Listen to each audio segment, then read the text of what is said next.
Hey, welcome back to the channel, All Things Unkempt, where I draw things and we talk about it.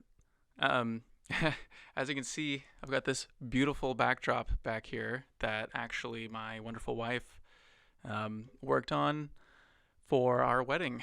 We used it as a backdrop for the photo booth we did. But I thought, hey, this will make a great background for some intros or something. I'm sure you guys are going to see more of it in the future. Uh, Today, I'm drawing a skull, the inside of the skull, stuff like that. I find really fascinating. I'm using a reference from this book, Skulls and Skeletons. It's pretty straightforward by Vault Editions. I think they just compile old illustrations and such, medical drawings. It's really cool stuff. Anyways, I'm super excited to get started. I'm really happy with how this drawing turned out, and I hope you will be too.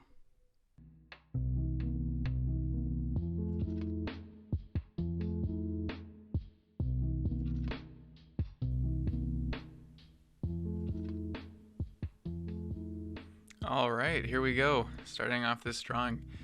I'm using some Strathmore 400, that off-white paper again. Same paper actually as the last drawing. And I think it works pretty well for this drawing because I covered up so much of it by the end. You'll see what I mean by that. Really letting some of the lighter tones of the paper shine through or kind of pop, I guess. For the pencils I'm using these Steadtler clutch pencils, except for that yellow one. That's a Koh-I-Noor clutch pencil. They work exactly the same way. There's nothing special about it. I just like the way it looks. And it's made of metal, and it's kind of heavier, and I don't know. Anyways, the blue one with the blue grip on it, that is a 2H. The yellow one is an HB, and the pink one is a 4B. I actually really liked using these grades of pencils for this. I've been trying to find a good middle ground. I don't want to use like 20 pencils on every drawing because I'm going to forget what I was using for what tone and where, and then I'm going to use the wrong pencil. And I've done that in the past, and it's just really annoying. So I like to kind of narrow it down to just a few pencils so that I can more easily just remember that's the darker one and that's the lighter one. And it works really well. The 2H, I've been using, I think I've been using I think just an H. Yeah, I think the orange one is an H. It was a little bit soft, and I felt like it was getting a little too dark too easily. And sometimes I really just want really soft, really light bits of gray for the drawings. And the 2H seems pretty good. It might be a little bit too hard. It's difficult. I like a pointy pencil, but when they're a harder grade like that, it's really easy to get something that's too sharp, and then it's really hard to get it to shade well. But yeah, I just kept it light, and I was able to shade better with that. Earlier in the intro of the video, I mentioned that this drawing was from a reference from a book, the Skulls and Bones by Vault Editions. I actually was gifted that book by my sister-in-law, so thank you so much. Really cool illustrations in there. The original illustration for this skull was kind of like a old school cross-hatched, like engraving style drawing. And I guess the reason I wanted to do it is, I mean, one, I found the subject really interesting because I don't know when the last time I saw inside of a skull was. But I thought it just looked really cool, and I know it's not totally anatomically correct. I don't know who knows why the original looks this way, but I tried to follow a lot of the forms closely, translating it from that sort of cross-hatchy engraved style of drawing over to this more rendered, maybe a little more three-dimensional look was kind of interesting, I guess. Sometimes the cross-hatching, especially on the original, it's not super accurate, maybe a little bit messy, and so I think sometimes I got confused on where a light or dark area, like really, like what it really looked like or how it would come out if it was more rendered in 3D like this. But I think overall this drawing ends up turning out pretty well, and I'm happy with it. I think it's cool. The original actually didn't have teeth. I don't even think the original would work either, because if you look at my drawing, like the teeth wouldn't be straight down like that. That if you were to turn this skull upwards and like point that eye socket towards you and look deep into the eyes that aren't there, those teeth would also be pointing at you. So it's definitely messed up, but I don't care. I think that's cool. I think that teeth on their own are interesting, and having it like that doesn't distract too much. I don't really think too many people would actually notice if I didn't point that out, but I'm going to anyways.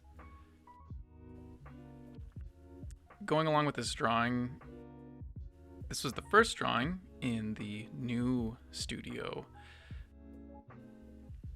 We decided we wanted more room in our studio, and our bedroom was bigger, so we completely spent a whole day just flipping, a whole night really, flipping the bedroom and the studio.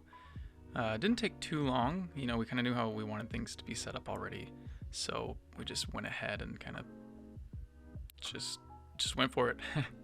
And so far it's been working pretty nice. Having the extra space is nice. It's easier to move around. You're not tripping over tripods constantly or cables going across the room, plugging in the stuff. So far it's working pretty well. However, the bedroom situation is now a smaller room and is sharing one more wall with the outside world, which means it is a bit louder at night. Surprisingly louder, to be honest. It's not any closer to the street really, because we kind of run parallel to the street, but somehow I don't know, it just, maybe the outdoor walls are thinner, it just lets in a bit more sound. But hopefully we'll get used to that, or you know, find some good remedies, or worst case scenario, we will flip everything back. Oh yeah, the background in the intro as well. Yeah, my wife completely worked on that, mostly by herself, as we both were working on the wedding, making things for our wedding. She spent forever on that, and it looks amazing. She also has her own art channel. She does painting. She does some really awesome paintings, some pet portraits, and some other pop culture stuff. It's really cool. Her channel is Katie in Space with no spaces.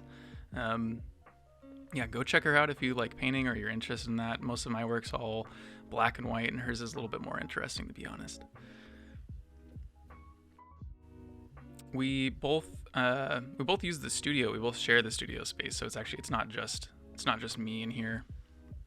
So that's also kind of why we wanted a bigger studio room, is because, you know, we have double the amount of lights, double the amount of tripods, double the amount of tables, and that's just what is working for us right now. And it's nice to have the same shared space where we can both work and talk, and you know, we'll listen to podcasts or whatever together while we're working. It's pretty nice. Back to this drawing here.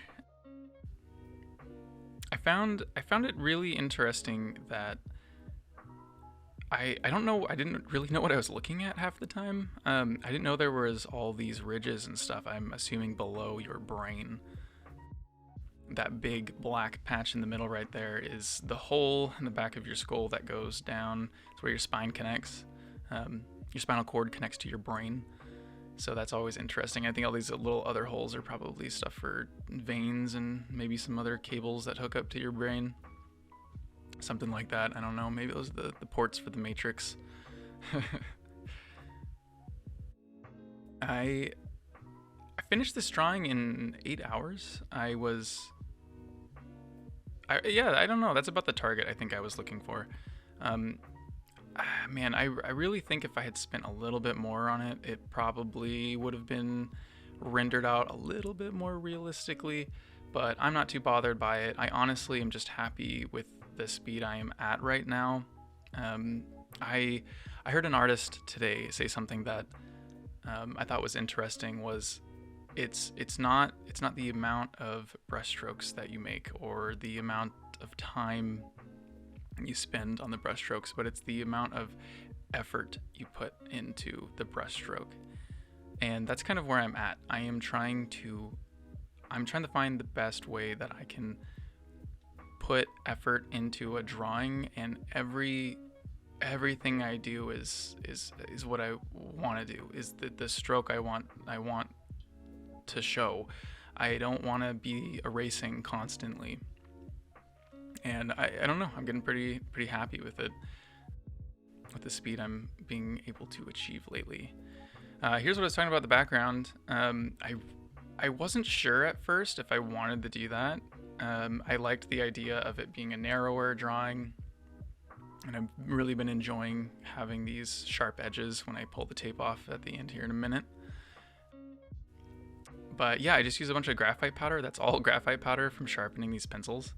And it works pretty well. It's just, I don't know, it's not a high quality graphite powder, I'm sure, and I could probably buy something that works better, but it worked and I like it. So I'm gonna stick with that probably for a while, since I have it and it's coming off of my pencils I'm using.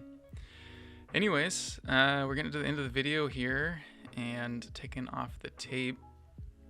Oh yeah, I drew it off center, so I had to cut the excess off, but now it looks great, and I hope you guys like it too. Yeah, thank you for watching. Goodbye. I hope you enjoyed it.